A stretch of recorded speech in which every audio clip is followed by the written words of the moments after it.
Hey everyone, Doc Allie here. Today we're going to be discussing applying to a medical school in the Caribbean. IMG may not be everyone's first choice. It wasn't mine, but I'm so grateful that they were willing to take a chance with me that US schools weren't willing to. Let's quickly review the reasons why you should consider a Caribbean medical school. Number 1. Your dream is to become a doctor, but for some reason you can't get an acceptance, you just keep getting rejected. You should consider a Caribbean medical school.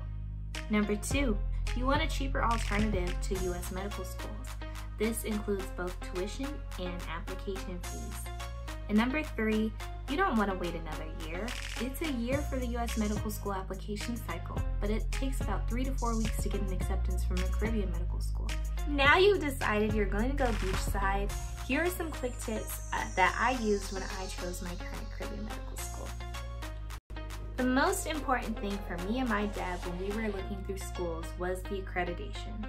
Now, any school can easily say that they are accredited. This does not mean that their accreditation will work in the US.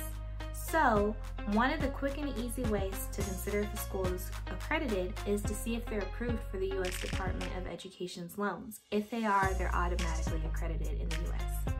Another thing to look for there are 3 main ones. There's the ACCM, the MVAO, and CAAMHP.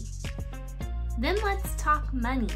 So I require US student loans in order to pay for my education. That's why accreditation is such a huge thing for me. But on top of that, you guys might want to look into the tuition of each of the schools that you're considering. Schools love to brag about their first pass rate on the USMLE Step 1. Honestly, that's something you can kind of just push to the side because it's more of a survival of the fittest type thing where people who are at the top of their class or the last ones to survive in their class are the ones who are taking the step. So this has to do with retention rates. You can ask the school about this, or you can understand that there is a variety of reasons why students transfer, drop out, or flunk out. Now, if you do want to get some honest opinions, my suggestion would be to talk to a current student at the medical school and make sure that it can be like an unfiltered conversation where they can be brutally honest about the system. There were some undesirable things about my first school that I checked on for my second school. I would suggest that you check on the class schedules to see how they work for each semester. I would check on the attendance policy, and I would also check on how frequently do they test, because the medical school by itself is going to be intense, but you can also see how intense the program is based off of the frequency of the exams. On my behalf, I made sure that I spoke to at least 3 students who previously transferred from my first medical school at the second one to make sure that I wasn't about to repeat the same situation.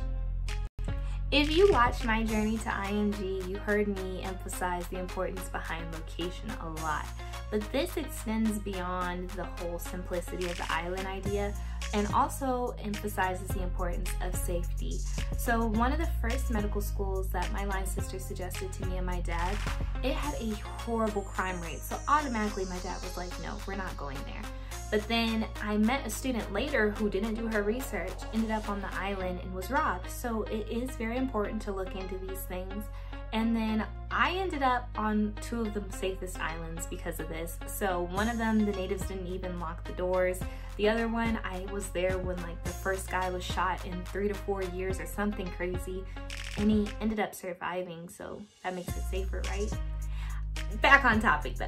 So when you're also looking at location, look at accessibility, how close the grocery stores are, and also if you're living on campus or even off campus, how far are the student housing from the university? So that way you can plan accordingly. A 30-minute commute doesn't seem too bad, but you're losing an hour a day of studying, so that's some food for thought.